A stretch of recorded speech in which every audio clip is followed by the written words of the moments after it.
Mrs. M. Priyadarshini, ME MBA, is doing PhD, is currently working as teaching fellow in the Department of IST, Anna University, Chennai. She completed a Master's in Software Engineering from Anna University. She has about 10 years of experience in handling courses for UG and PG.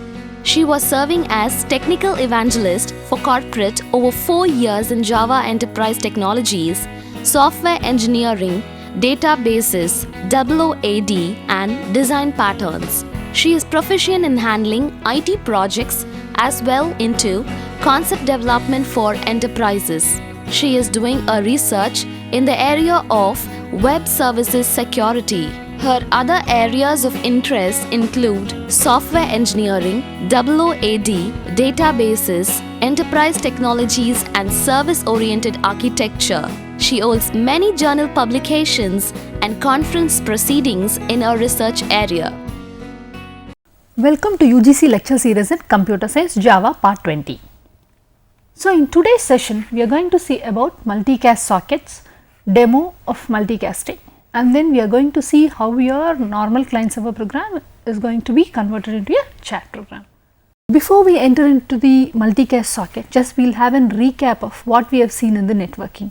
So, we have seen the basic classes such as INET address, your URL, your URL connection. So, all these are basic classes that are used in order to do network programming. And then we have seen socket programming using TCP as well as using UDP. So, the basic difference between your TCP and your UDP is TCP is a connection oriented protocol and your UDP is a connectionless protocol. So, in case of TCP, we have classes called socket and server socket. So, socket is the class which is going to establish a connectivity between the client and the server socket. So, at the server side, the server socket will be listening to the request, that is the message that is sent by your socket. So, from your socket, you are going to send information to the server socket. At the other end, the received information will be again a socket.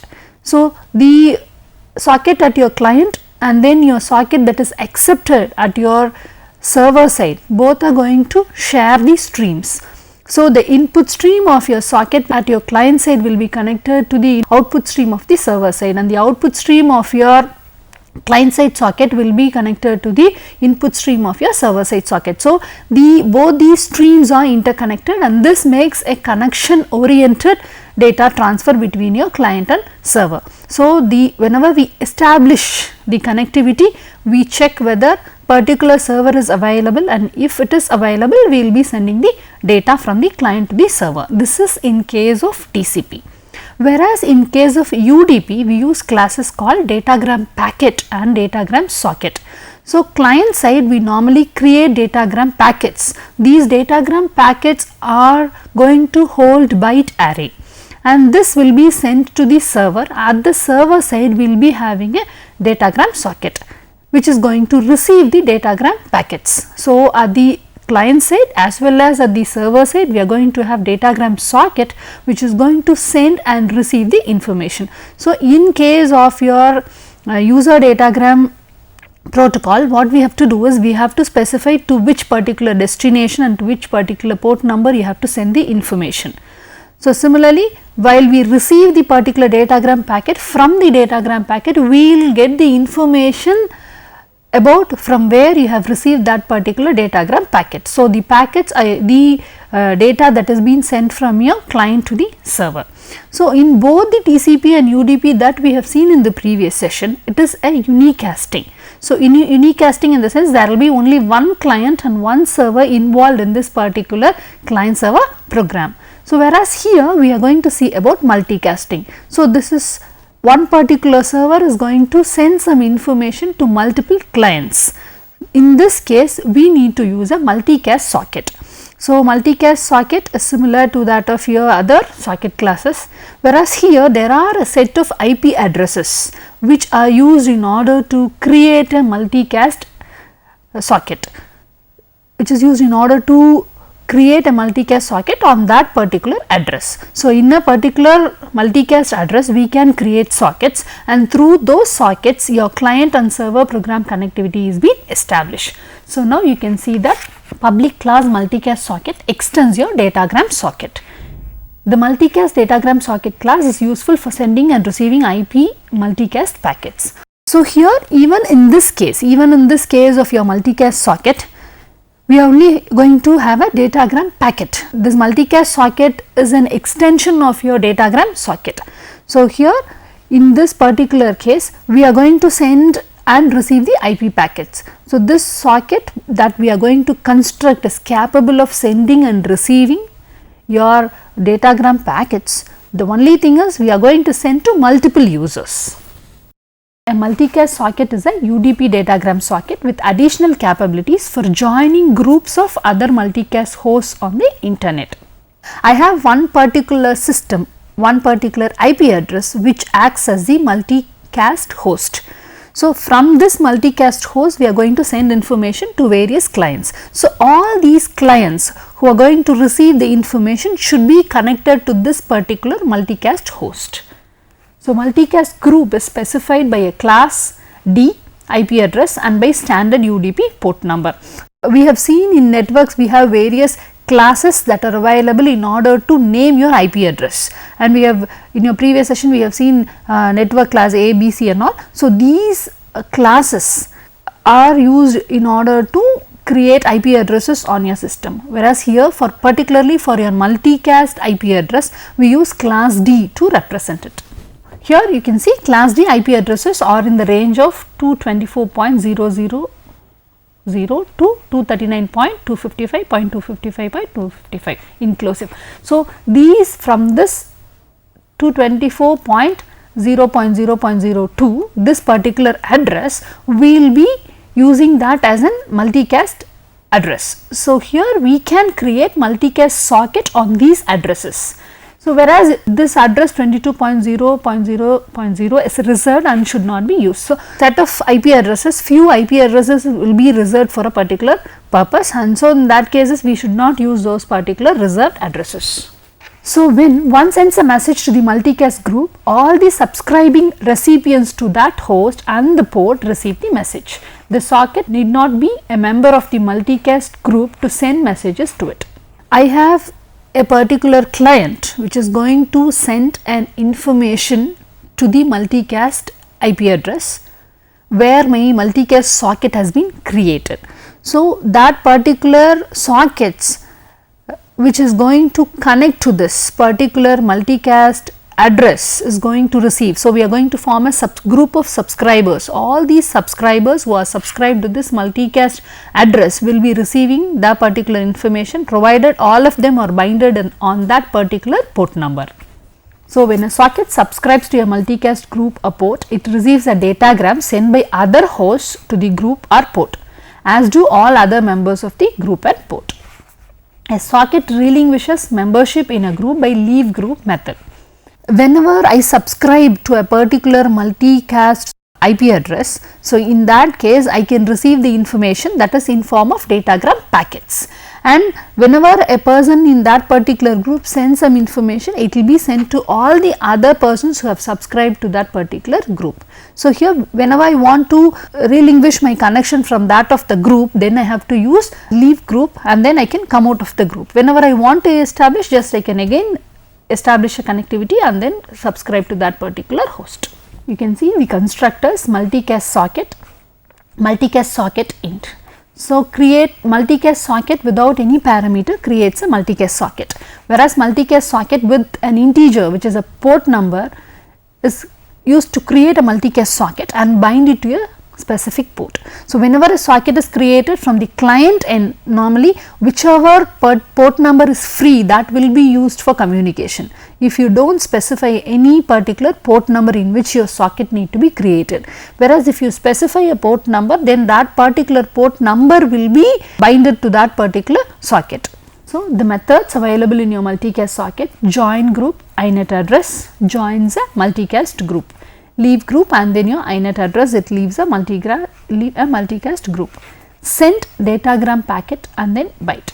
So, this sends a datagram packet to the destination with a time to live other than the default for the socket. So, here the send method is used in order to send a datagram packet, and the time to live is nothing but till when that particular data that is transferred should be available on the network. So, since it is an unreliable, you cannot say that it is a connectionless, we cannot say that the person at the other end is available or not. Here in case of multicast socket, are available or not. So, in that cases I will have a particular time to live till when that particular datagram packet should be there in order to be sent to that particular receiver. We have a multicast server program. So, you know that java.net.star. So, this is the package in which your multicast socket is available, and then IO package. So, here we have a byte array. So, you are constructing a datagram packet and then a multicast socket, and then we are having a boolean. So, this is going to be used in order to continuously send your data and receive your data. So, here you can see that we have a buffer reader which is going to read the input from the console, and then we are going to construct a new multicast socket. So, we are going to receive input from the user, and then we are trying to create a multicast socket. inet address dot get by name. So, we are giving a particular IP address. So, here you can see that this is a multicast address. So, this comes under the range of class D, that the IP address that we have specified. So, now this will give an inet address object that is available for this particular. We already have seen that what is an inet address. It is a class which has information regarding the host name, the domain name, and then the particular port number. All these could be mapped into an object called inet address object. So, this is going to specify a particular host. So, all the information that are necessary to specify a particular host will be available in the inet address class, and you can have the methods of that inet address class, and then you can get the information regarding that. Here I am having an IP address, and then I am creating an object of inet address. So, here inet address object will be created. This object is going to hold this particular multicast address. So, now I am printing that particular address. So, whenever I print this address, all the information regarding to this particular IP address will be printed, and then I am saying multicast socket dot join group and then address. So, you can see that here this address is nothing but the multicast, the address object which represents the multicast address. So, now I am saying multicast socket, created a new object of multicast socket. This socket particularly joined with a address. This particular address is a multicast address, and then I say while run. So, this is for continuous execution of your data entry. So, now I have a byte array. So, I am asking the user to enter some message. So, now whatever I read from the buffer reader, it is sent to a string, and then I am converting the particular string to bytes. So, now this will be stored in the byte array B1. So, now I am creating a datagram packet. So, I am creating a new datagram packet with a particular data. So, this is byte. So, this is which is taken from the user's data, and then it is being converted into get bytes, and then I have the length. So, after this length I am giving the address. So, you can notice that this address is nothing but the address that is constructed using your multicast address. So, it means that this datagram packet is intended to be sent to this particular address, to this particular port number. So, and then I am saying multicast socket dot send SGP. So, now SGP is nothing but the datagram packet. So, this datagram packet which is having an byte array B1, which is your user's input, and then the length of it, the address, that is your multicast address and a particular port number. For this a particular datagram will be sent. So after I send it, so this, since it is under while loop, this keeps on executing, and if something abnormally happens, then it comes out of it. So if you are abruptly closing the program, then it comes out of it. So or else you can just use an option to check whether some particular string is being entered by the user, you can quit that particular string, and then I call mcs.leave group. So this we have already seen that leave group is used to leave that multicast socket. So now we will have a short break, and then we will continue with the execution of this program, the demo, and then how to create a chat program.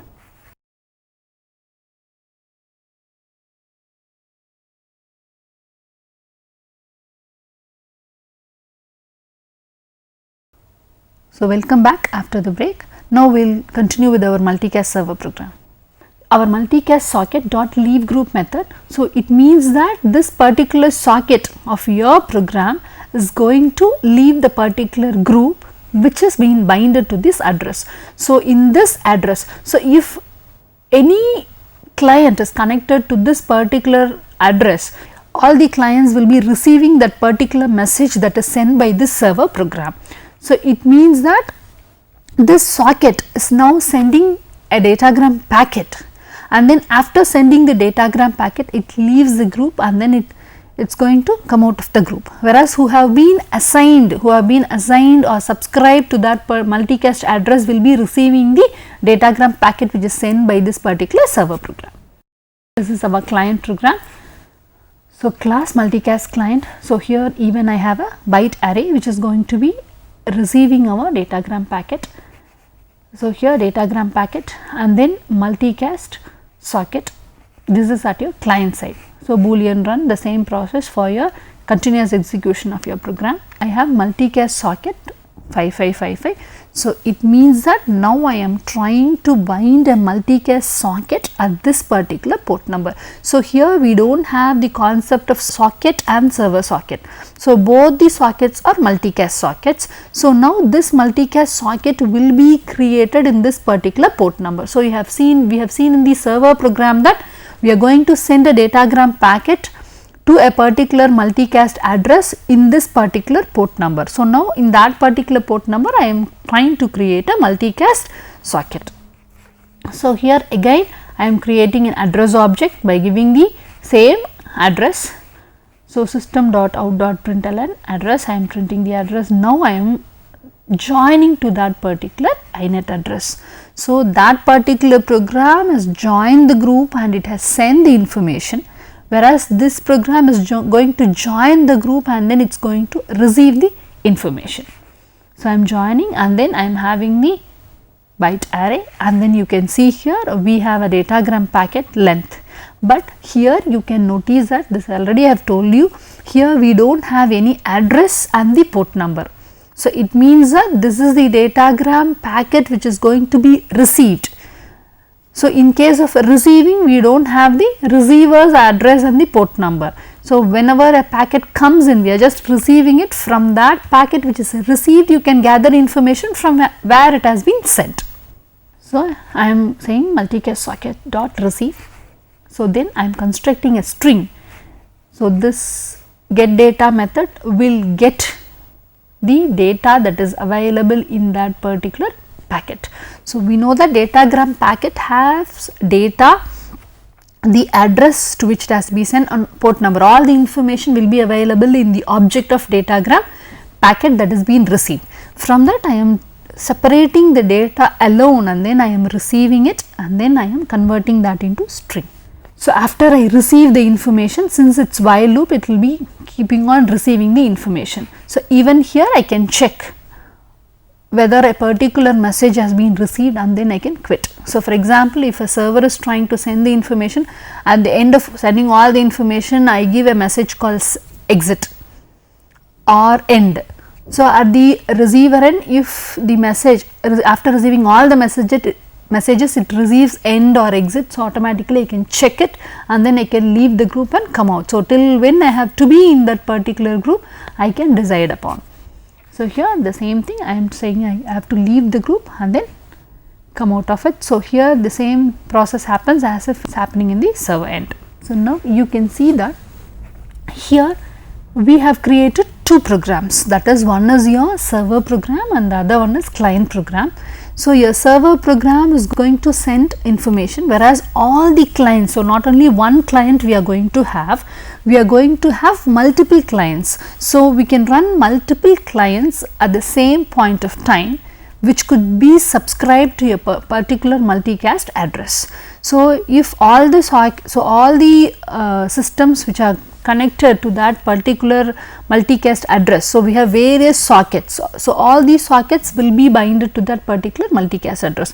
So, in that case, so the programs which has joined that will receive this information. So, I can open multiple windows, client windows, I can open one server window. From one server window, I can send the information to the multicast address, and whoever being connected to that particular multicast address with that particular port number will receive that information. So, you can see here I am compiling the multicast server program. Again, I can even compile my multicast client program. So, here you can see that Java multicast server, whenever I run this program, you can see that the particular address that has been binded with. So, we have given system.out.println address. So, the address inet address. So, the inet address points to this particular multicast address. So, then it is asking for some message to be entered from the server end. So, you can see here this is a client program, this is also connected to the same IP address of that particular multicast socket. So, now you can see that whenever I enter the message, so this gets displayed in your client program. So, you can see that there are various clients. So, we have two client programs, whereas only one single server programs. Your server can keep on sending the messages since we have used while loop. So, in this case of multicast socket, so previous versions of your Java does not have an option called channel, whereas here in case of newer versions of your Java, we have a package called java.nio.channels.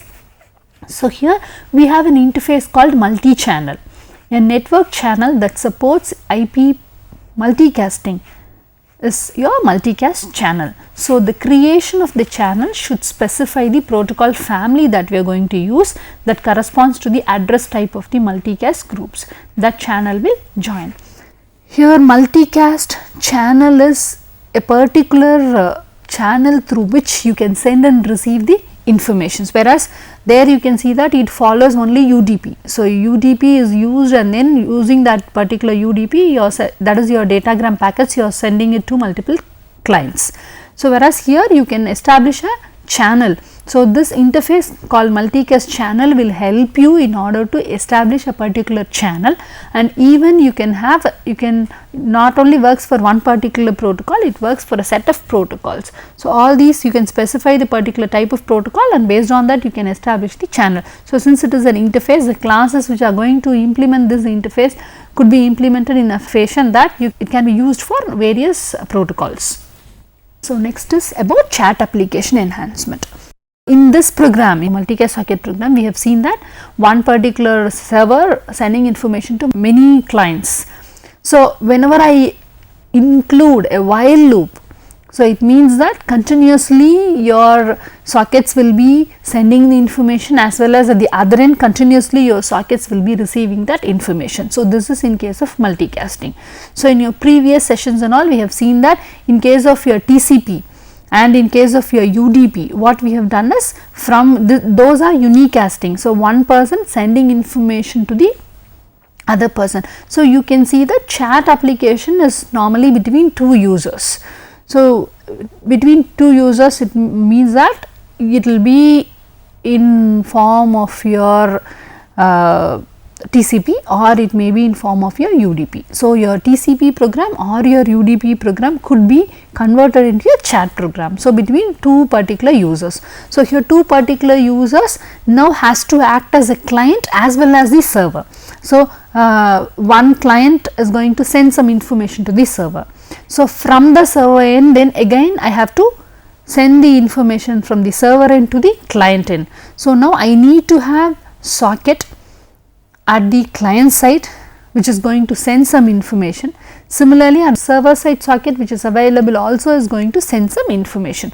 So, in case of your TCP, how you establish this chat application means we have two sockets, one is your client side socket, another one is the socket which is accepted at the server side. So, I have already told you that two streams are there, input stream of this is connected to output stream of your server. Similarly, output stream of your server is connected to the input stream of your client program. So, now whenever I send some information from here, automatically that will received at the other end, whereas from that particular socket, if I am sending an information to this particular socket, so then I can use this particular information that is being received. So, now the stream acts as in the middle in order to send and receive the information. So, whereas similarly in case of your UDP, from your client end I am going to send a datagram packet. So, at the server end I am going to receive that particular datagram packet. From the datagram packet I could get the information regarding the client which has sent the datagram packet.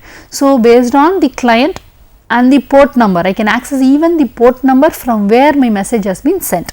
So, from there I can again send the datagram packet, provided you have a receive method that is returned in your client program also. So, your client program as well as your server program both should have the send method and your receive method being activated. So, both ends, first I have to send it from my client end to the server end, and from the server end to the client end I have to send, and at this left hand side, that is your client end, I need to have a receive program. So, this is for one message passing between your client and server, and again from your server and client. Whereas, if it has to happen continuously till particular message has been transferred between them, or you can have your program, you can write your program in such a way that you have some other mechanism in order to stop your chat that happens, that is the data transfer or message transfer that happens between your client and server. So, you can see that. So, your send process need to be put inside a do while loop. Similarly, your receive process should also be put inside a do while loop. So, in case of your TCP, I need to have a send process and I need to have a receive process, both put together in my do while loop. So, my send process will be sending, at the other end I should have my, at the server end I should have my receive process. So, this should be at my client side and this should be at my server side. Again, if I am going to send some information from the server side, again from here I need to have my server process and then I have to have my receive process. So, here first I should have sent, in the server I should have received, because you know that first initially the message transfer or information transfer will be starting from your client end. So, first you have to start the send process of your client. So, from your client you have to send information, because always before sending the information, before you pass some information, the server should be readily available. So, then only I can send the information. So, in that case my send process happens, again from the server my sending process happens. Send process should be the first process in the client side, and at the receiver end my receiving process. Similarly, next process what I need to do at my client side is my receive process, and in my server side should be my send process. So, either should happen. So, similarly you have to code for your UDP also. In this session we have seen about what is a multicast socket, how it is different from that of your unicasting, and then we have seen a sample program which does multicasting. So, from one single server to various clients, and then we have seen how a normal client server program is converted into a chat program. So, by having a continuous send and receiving process. So, from this session we will be able to answer the questions such as what is a multicast socket, how to join and leave the multicast group, and then how to create a chat application using TCP and UDP. Thank you.